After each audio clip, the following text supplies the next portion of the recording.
1 രാജാക്കന്മാർ 10. സോളമൻ്റെ കീർത്തിയെപ്പറ്റി കേട്ട ഷേബാരാജ്ഞി അവനെ പരീക്ഷിക്കാൻ കുറേ കടങ്കഥകളുമായി വന്നു. ഒട്ടകപ്പുറത്ത് സുഗന്ധദ്രവ്യങ്ങളും ധാരാളം സ്വർണവും വിലയേറിയ രത്നങ്ങളുമായി വലിയൊരു പരിവാരത്തോടു കൂടിയാണ് അവൾ ജെറുസലേമിലെത്തിയത്. അവളുടെ എല്ലാ ചോദ്യങ്ങൾക്കും സോളമൻ മറുപടി നൽകി. വിശദീകരിക്കാൻ വയ്യാത്ത വിധം ഒന്നും അവന് അജ്ഞാതമായിരുന്നില്ല.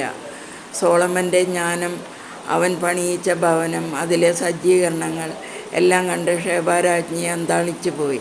അവൾ രാജാവിനോട് പറഞ്ഞു, നേരിൽ കാണുന്നതുവരെ യാതൊന്നും ഞാൻ വിശ്വസിച്ചിരുന്നില്ല. യാഥാർത്ഥ്യത്തിൻ്റെ പകുതി പോലും ഞാൻ അറിഞ്ഞിരുന്നില്ല.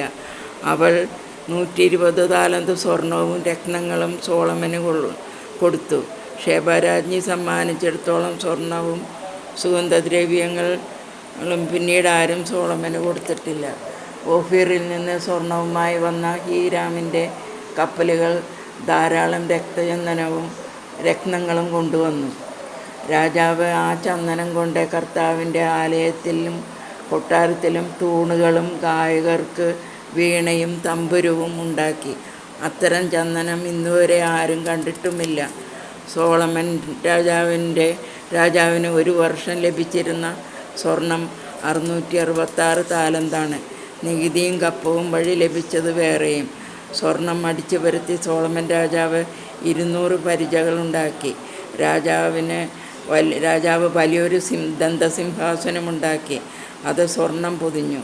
സോളമൻ രാജാവിൻ്റെ പാനപാത്രങ്ങളെല്ലാം സ്വർണ്ണനിർമ്മിതമായിരുന്നു. ദൈവം സോളമന് നൽകിയ ജ്ഞാനം ശ്രവിക്കാൻ എല്ലാ ദേശക്കാരും അവൻ്റെ സാന്നിധ്യം തേടി.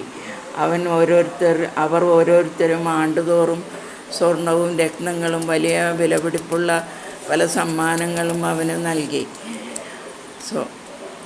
അങ്ങനെ സോളമൻ രാജാവ് സമ്പത്തിലും ജ്ഞാനത്തിലും സകല രാജാക്കന്മാരെയും പിന്നിലാക്കി.